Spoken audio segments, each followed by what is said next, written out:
Hello student, welcome to YouTube study myself Dinesh Yadav. आज की इस वीडियो में यूपी बोर्ड कक्षा 12 के बच्चों के लिए फिजिक्स से मोस्ट इंपॉर्टेंट क्वेश्चन लेकर आए हैं। अगर आप बोर्ड एग्जाम 2023 देने वाले हैं तो ये क्वेश्चन जरूर लगा कर जाइएगा। आज की इस वीडियो में देख लीजिए, ऐसा ही आपका सेम क्वेश्चंस आएंगे, इसी तरीके से रहेंगे। देख लीजिए, इसमें एमसीक्यू जो मल्टीपल क्वेश्चंस होते हैं यानी कि बहुविकल्पीय, इसमें देखिए इंपॉर्टेंट सेलेक्ट किया गया है। इसके बाद कुछ न्यूमेरिकल्स क्वेश्चन है, इसमें कुछ थ्योरेटिकल्स क्वेश्चन है, देख लीजिए, जो कि सॉल्यूशन के साथ आज की इस वीडियो में बताया जाएगा। तो वीडियो को पूरा अंत तक देखिए और वीडियो को लाइक नहीं किए तो लाइक कर दीजिएगा, चैनल पर नहीं तो सब्सक्राइब कर लीजिएगा और बेल आइकन प्रेस कर लीजिएगा ताकि ऐसे ही आपको ऑल सब्जेक्ट की नोटिफिकेशन मिलता रहे। तो आज की वीडियो जो काफी इंपॉर्टेंट है, अगर पेपर आप देने वाले हैं 2023 तो देख सकते हैं। इसमें जो आपका फर्स्ट जो चैप्टर है वैद्युत आवेश तथा क्षेत्र वाला, उसी से सारे एमसीक्यू क्वेश्चंस और जो आपके न्यूमेरिकल जो छोटे छोटे हैं और जो भी क्वेश्चंस इंपॉर्टेंट है उसको इसमें सेलेक्ट किया गया है। और आपको इसमें 6 बहुविकल्पीय क्वेश्चन लाए हैं, जो कि 6 का आंसर आपको ही बताना है कमेंट बॉक्स में, ठीक है।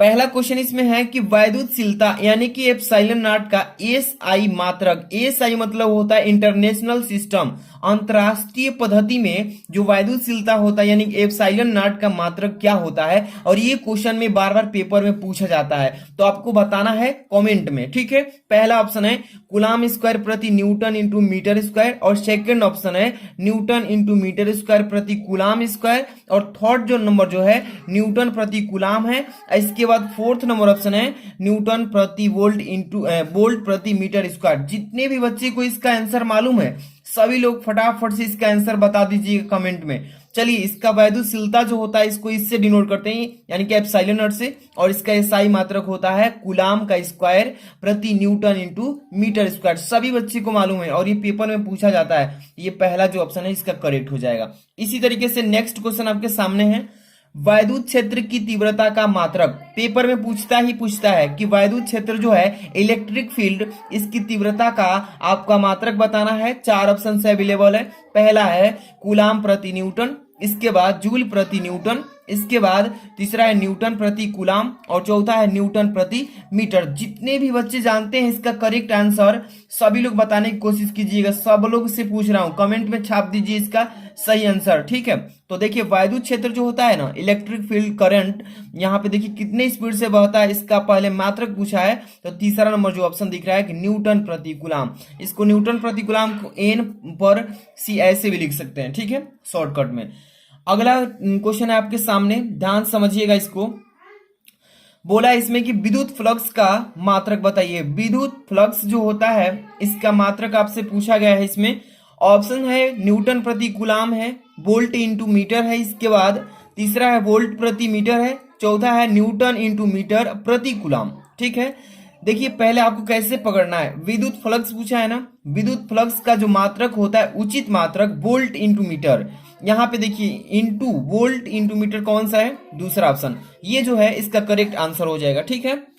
चलिए 4 नंबर क्वेश्चन को देखेंगे, और बहुत सारे बच्चे को ये क्वेश्चन गलती ही होगा। देखिए 4 नंबर लिखा है कि यहाँ पर देखिए बहुत सारे बच्चे इसको ओके पढ़ देंगे, तो ओके नहीं है, ये है जीरो और के लिखा है ना, तो ये है केल्विन। तो 0 केल्विन ताप, ठीक है ना, 0 केल्विन ताप यानी टेम्परेचर इसका कितना है, 0 केल्विन है।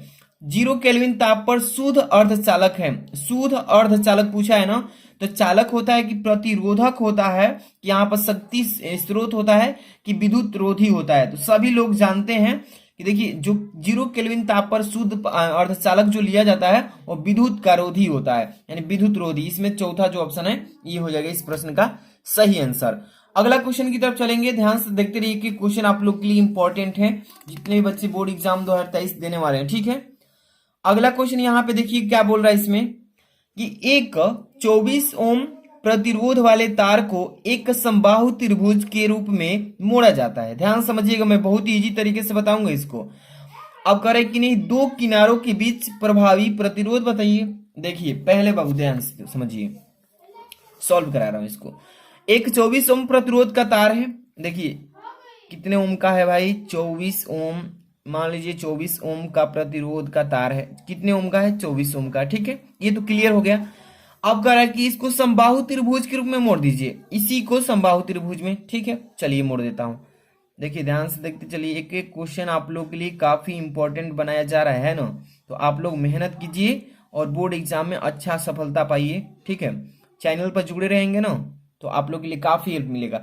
इसी प्रतिरोध को मैंने समबाहु के रूप में इसको क्या कर दिया, मोड़ दिया। ठीक है, अब कह रहा है कि किन्हीं दो किनारों के बीच का प्रभावी, तो मान लीजिए इसका ए, ये बी, ये हो गया सी, दो किनारों के बीच। ठीक है, दो किनारों के बीच ए बी सी, सबसे पहले क्या करेंगे, 24 ओम का है ना, 8 ओम ले लेंगे इसका, इसका भी 8 ओम, तीन भागों में तोड़ देंगे इसको प्रतिरोध को। ठीक है ना, तो 8 8 अतिरिक्त 24 ओम हो गया। ठीक है, तुल्य प्रतिरोध।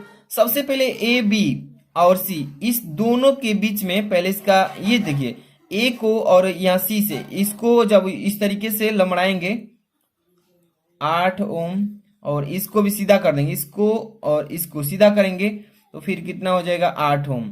मतलब 8 ओम 8 ओम इस श्रेणी क्रम में है। ठीक है, इस तरीके से जोड़िए, लिखेंगे कि 8 ओम व फिर कितना ओम, 8 ओम, ये किस क्रम में है, श्रेणी क्रम में। ठीक है, इसका तुल्य प्रतिरोध निकालिए, आर इक्वल यानी R1 प्लस R2 से 8 ओम प्लस 8 ओम, कितना ओम आ जाएगा 16 ओम।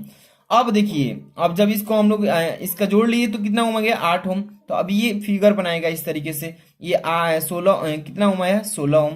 अब नीचे एक है ना ये वाला 8 ओम, तो अब इसको इस तरीके से जोड़ लेंगे। अब देखिए कितना ओम है 8 ओम। अब ये किस क्रम में हो गए, पार्श्व क्रम, इसी को बोलते हैं समांतर क्रम। इसको जोड़ेंगे कि 16 ओम वो फिर कितना ओम 8 ओम। देखिए ये 16 ओम हुआ, ये 8 ओम हुआ। ठीक है, 16 ओम और 8 ओम, ये समांतर क्रम है। सूत्र लगाइए समांतर क्रम को, 1/r equal 1/r1 plus 1/r2। ठीक है, चलिए मान रखिए 1/r बराबर 1/r1 कितना है 16 प्लस 1/r2 कितना है 8। एलसीएम लेंगे तो 16 ही होगा, 16 कम 16 और 2 यानी 3 बटे कितना आ गया 16 आ गया। 1/r का मान कितना आ गया 3/16। आर बराबर करेंगे तो 16 ऊपर जाता है और 3 नीचे, 16/3 ओम आ गया, 16/3 ओम आ गया। देखिए ऑप्शन कौन सा है। ठीक है, 9/2 ओम, 24 ओम, 12 ओम, 16/3 ओम। देखिए चौथा ऑप्शन जो है सही है। इसी तरीके से करना था, बहुत ही सिंपल क्वेश्चन था। अगला क्वेश्चन देखिए, इसमें क्या दिया है, काफी इंपॉर्टेंट है क्वेश्चन। वैद्युत क्षेत्र वेक्टर ई में वेक्टर पी आघूर्ण वाले त्रिभुज द्विध्रुव पर लगने वाला बल आघूर्ण का फॉर्मूला क्या होता है। देखिए ऑप्शंस दिया, vector P into vector E, दूसरा है वेक्टर पी इंटू वेक्टर, यहाँ पे ई लिखा है। यहाँ पे दोनों चीज जो है ना एक ही जैसा है, लेकिन यहाँ पे देखिए इसमें इंटू के रूप में दिया है, यहाँ पे गुणा के रूप में दिया है। ठीक है, यहाँ पे शून्य लिखा है और यहाँ पे क्या लिखा है, vector E into vector P. तो यहाँ पे जो दूसरा ऑप्शन दिख रहा है आपको, vector vector P into vector E, ये हो जाएगा इस प्रश्न का सही जवाब। ठीक है, अगला क्वेश्चन पे चलते हैं। क्वेश्चन नंबर आपका नेक्स्ट है 7 नंबर। यहां से क्वेश्चन जो है काफी इंपॉर्टेंट रखे गए हैं। देखिए वैद्युत क्षेत्र, अब यहाँ पे की तीव्रता, यहाँ पे क्वेश्चन थोड़ा सा मिस्टेक हुआ था, लेकिन समझिएगा कि वैद्युत क्षेत्र की तीव्रता का परिभाषा तथा इसका मात्रक पूछता है पेपर में। हर साल पेपर उठाकर देखिएगा, पूछेगा कि वैद्युत क्षेत्र की तीव्रता का परिभाषा बताइए, इसका मात्रक बताइए। तो इसका कैसे आंसर देंगे कि देखिए वैद्युत क्षेत्र के अंदर जो हमारा इलेक्ट्रिक फील्ड है उसके अंदर की बात कर रहे हैं, ध्यान समझिएगा। वैद्युत क्षेत्र के अंदर स्रोत बोलेंगे, स्रोत आवेश द्वारा 1 कूलाम आवेश पर आरोपित बल को वैद्युत क्षेत्र की तीव्रता कहते हैं। बहुत ही सिंपल सा इसका थ्योरी है, छोटा सा है, पेपर में पूछता है 1 नंबर का कि वैद्युत क्षेत्र की तीव्रता का परिभाषा मात्रक बताइए। तो इसका फॉर्मूला है, परिभाषा कैसे याद करेंगे, वैद्युत क्षेत्र के अंदर स्रोत आवेश द्वारा 1 कूलाम आवेश पर आरोपित बल को वैद्युत क्षेत्र की तीव्रता कहते हैं। इसका फॉर्मूला क्या होता है, ध्यान समझिए। ई जो है इलेक्ट्रिक फील्ड, यहाँ पे E इक्वल टू एफ बटा में Q0 ये होता है, और इसका मात्रक होता है न्यूटन प्रति कूलाम। ठीक है, ये इसका फॉर्मूला हो गया, और नीचे इसका मात्रक। यही पूछा है ना पेपर में, ऐसे ही पूछता। अगला क्वेश्चन देखिए, काफी इंपॉर्टेंट क्वेश्चन सभी रखे गए हैं, यहाँ पे देखिएगा। अगला क्वेश्चन जो है आपका 8 नंबर, देखिए क्या कह रहा है क्वेश्चन, ध्यान से पढ़िएगा। 5.0 गुणे 10 की पावर 8 कूलाम बिंदु आवेश से कितनी दूरी पर वैद्युत क्षेत्र की तीव्रता 450 वोल्ट प्रति मीटर होगी। यही क्वेश्चन है ना, सिंपल सा क्वेश्चन है, लेकिन पेपर में पूछा जाता है इस तरीके का क्वेश्चन। तो देखिए इसमें क्या क्या पहले दिया है। न्यूमेरिकल करते समय ध्यान रखिएगा किस चीज का मान दिया है उसको नोट कीजिए, किस चीज का मान निकालना है उसको भी नोट कीजिए। उसके बाद आपको फार्मूला लगाना है, तब फार्मूले पे रखना है, आराम से आपको करना है। कैसे, ध्यान समझिएगा, ध्यान से देखिए।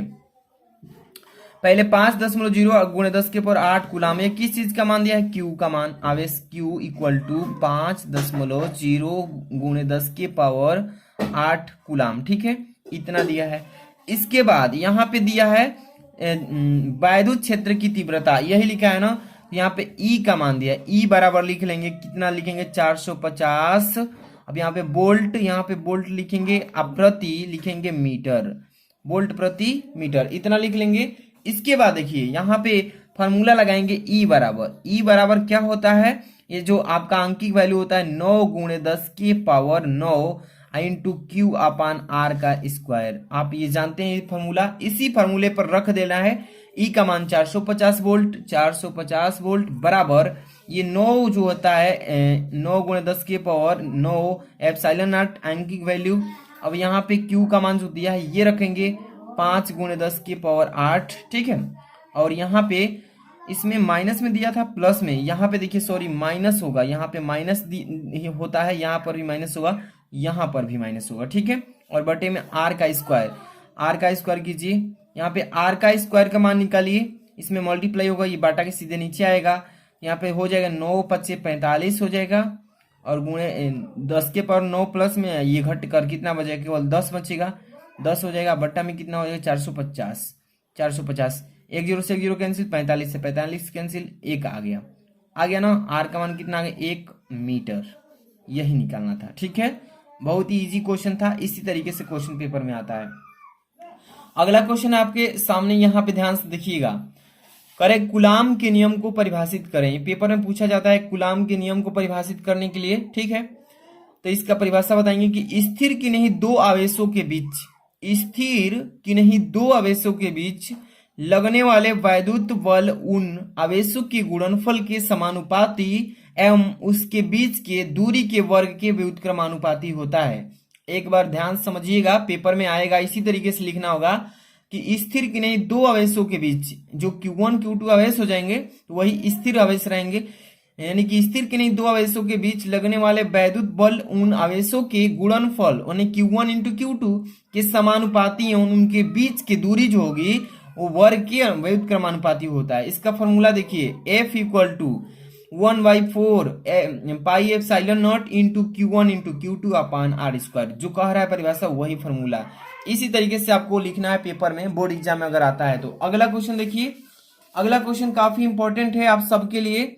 यहाँ पे देखिए एक समान, यहाँ पे लिखा है एक समान वैद्युत क्षेत्र सदिश यानी vector E equal to 2i cap plus 3j cap minus यहाँ पे है 4k कैप वोल्ट प्रति मीटर में एक पृष्ठ के क्षेत्रफल यानी वेक्टर A बराबर 8j कैप से गुजरने वाले वैद्युत फ्लक्स की गणना कीजिए। वैद्युत फ्लक्स की यहाँ पे क्या करना है, गणना करना है। और बहुत ही सिंपल क्वेश्चन है, और इस तरीके का क्वेश्चन पेपर में हर साल पूछा जाता है, इसलिए आपको एक एक क्वेश्चन को अच्छे से तैयार कर लेना है, ताकि कोई भी मतलब कि क्वेश्चन आए तो आप उसको छोड़ करना है, ठीक है। चलिए इसमें देखिए, सबसे पहले फार्मूला आपको मालूम चाहिए, वैद्युत फ्लक्स की फार्मूला क्या होता है, फाई, ठीक है। इस तरीके से भी लिख सकते हैं, यहाँ पे फाई इक्वल टू क्या होता है, ध्यान से vector E into vector A होता है, ठीक है। अब देखिए यहाँ पे E का मान इतना दिया है, टोटली दिया है, ठीक है ना। तो यहाँ पे लिख लीजिए 2i cap plus 3j cap minus 4k cap, ठीक है, इतना तो लिख लेंगे। इसके बाद देखिए अब वेक्टर A का मान कितना है 8j कैप, गुणे कीजिए 8j कैप। अब देखिए गुणा इस 8j कैप से इसमें करना है सब में, तो इसमें गुणा करेंगे तो इसका मान कुछ है नहीं, तो इसका मान 0 हो जाएगा, 0 प्लस कर लीजिए j कैप, तो 3j cap into 8j cap अतिरिक्त 24j कैप माइनस इसका मान तो 0 हो जाएगा। तो देखिए इसका टोटली मान कितना आ जाएगा, फाई का 24j कैप, यही इसका आंसर हो जाएगा, ठीक है। इतना इसका मान आ जाएगा, यानी कि 24, यहाँ पे लिखते हैं वोल्ट प्रति मीटर, ठीक है। यहाँ पे वोल्ट इंटू मीटर लिख लेंगे, वोल्ट इंटू मीटर 24 हो जाएगा। इसी तरीके से करना है। अगला क्वेश्चन, गॉस की प्रमेय क्या है, इस तरीके से पूछा है। किसी बंद पृष्ठ से निर्गत फ्लक्स कुल आवेश का 1/एप्सिलॉन नॉट गुना होता है, जिससे गॉस का प्रमेय कहते हैं। इसका मतलब होता है phi equal sigma q upon epsilon naught. इस तरीके से इसका लिखेंगे, पेपर में आता है। तो टोटल मैंने कितने 11 क्वेश्चन बताया है, और ये क्वेश्चंस जो है पेपर में आने के काफी चांस है। तो वीडियो को लाइक नहीं किए तो लाइक कर दीजिए, और ऐसे ही सारे सब चैप्टर वाइज आपको इंपॉर्टेंट क्वेश्चन हम करवाएंगे। मिलता है नेक्स्ट वीडियो में। Thanks for watching.